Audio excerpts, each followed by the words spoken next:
What if the worst day of your life was only the beginning? What if in a single moment you lost your children, your home, your income, your health? Would you still believe? This is the story of a man who lost everything, but refused to lose his faith. This is Job before the tragedy. There was blessing. This man was blameless and upright.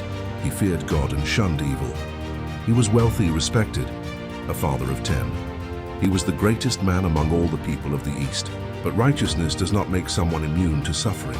Behind the scenes, a spiritual conversation unfolds. Have you considered my servant Job? There is no one on earth like him. Satan responds, does Job fear God for nothing? The accusation. He only loves you because you bless him. And so the test begins. One servant after another arrives. The oxen were plowing. Fire of God fell from heaven. The Chaldeans formed 3 raiding parties. And then the worst news. Your sons and daughters were feasting, when suddenly a mighty wind swept you, and they are dead. Silence, everything is gone. Children. Wealth. Security, what would you say? Would you curse? Blame, walk away? Job did something shocking. At this, Job got up and tore his robe and shaved his head. Then he fell to the ground in worship. Then he said, the Lord gave and the Lord has taken away. May the name of the Lord be praised.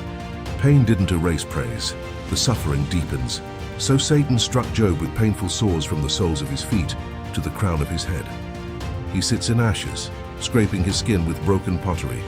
Even his wife says, curse God and die. But Job responds, shall we accept good from God and not trouble?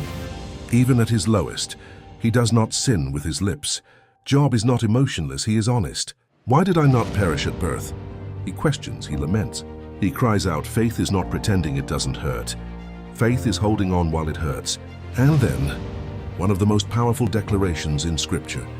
Though he slay me, yet will I hope in him. Even if it kills me, I will trust him. And later, I know that my Redeemer lives and that in the end he will stand on the earth. In the ashes, he speaks hope. Finally, then the Lord spoke to Job out of the storm. God doesn't explain everything. Instead, he reveals his greatness. Where were you when I laid the earth's foundation? Job realizes something deeper than answers. God is still sovereign. The Lord restored his fortunes and gave him twice as much as he had before. Job's story didn't end in ashes. It ended in restoration. But the greatest miracle wasn't the blessing. It was this. He never let suffering steal his faith.